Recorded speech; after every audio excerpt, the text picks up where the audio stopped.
मेरे प्यारे बच्चे, तुम मुझसे सदैव यही प्रश्न करते हो ना कि मैंने उसे तुमसे दूर क्यों किया, और जब दूर करना ही था तो उससे मिलाया ही क्यों।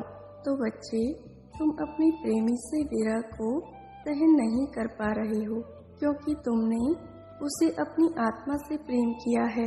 और मैं आज तुम्हें ये बताने आया हूँ कि मैंने उसे तुमसे दूर क्यों किया।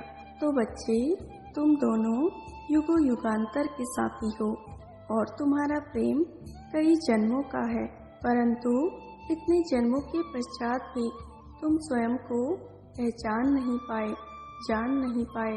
मेरे बच्चे, तुम दोनों एक ही आत्मा हो, भले ही तुम दोनों इस भौतिक संसार में दो दिखते हो, दो रूपों में और दो शरीरों में विभाजित हो, परंतु तुम दोनों की आत्मा एक ही है। लेकिन अगर मैं ये कहता कि एक हो तो तुम विश्वास नहीं कर पाते, समझ नहीं पाते। इसलिए तुम अपने इस शक्ति को जान सको और समझ सको और इसे स्वीकार कर सको, इसके लिए तुम दोनों का वियोग हो, ये आवश्यक था।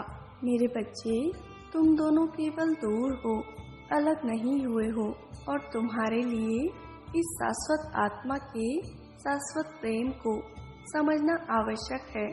और जब तुम दोनों पूर्ण रूप से ये समझ जाओगे, तब मैं पुनः तुम दोनों को एक कर दूंगा। इसलिए तुम दोनों को एक होने से कोई नहीं रोक सकता, क्योंकि तुम्हारा मिलना निश्चित है। सदा खुश रहो, तुम्हारा कल्याण हो।